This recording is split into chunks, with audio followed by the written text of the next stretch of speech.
കുരങ്ങന്റെ ദുഃഖത്തെക്കുറിച്ച് ചിന്തിച്ച മുതല കുരങ്ങനെ സന്തോഷിപ്പിച്ച് പറഞ്ഞു, വിഷമിക്കേണ്ട, ഞാൻ നിന്നെ എൻ്റെ മുതുകിൽ ചുവന്നുകൊണ്ട് പോകാം.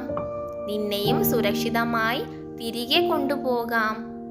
കുരങ്ങൻ അവനെ സ്വീകരിച്ചു. മുതല അവനെ വെള്ളത്തിൽ മലർത്തി വീട്ടിലേക്ക് കൊണ്ടുപോയി. പാതി വഴിയിൽ എത്തിയപ്പോൾ മുതല കുരങ്ങനെ വെള്ളത്തിലേക്ക് തള്ളിയിടാൻ ശ്രമിച്ചു.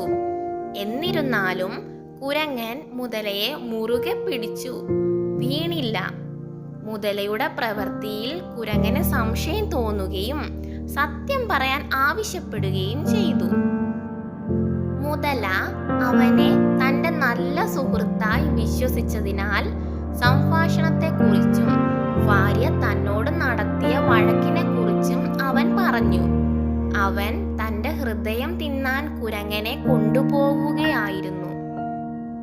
ബുദ്ധിമാനായ കുരങ്ങൻ പറഞ്ഞു, ഓ എൻ്റെ പ്രിയ സുഹൃത്തേ, നിങ്ങൾ ഇത് നേരത്തെ എന്നോട് പറയേണ്ടതായിരുന്നു.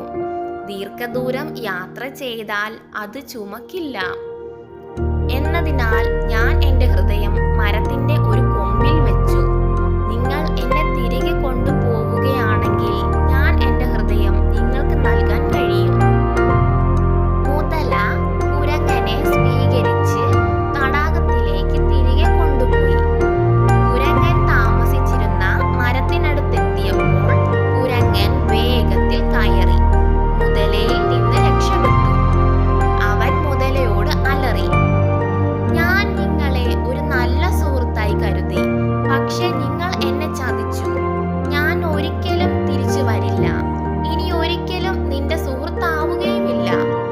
മുതല തന്റെ തെറ്റ് മനസ്സിലാക്കി വെറും കൈയോടെ വീട്ടിലേക്ക് മടങ്ങി. ഒരു നല്ല സുഹൃത്തിനെ നഷ്ടപ്പെട്ടു.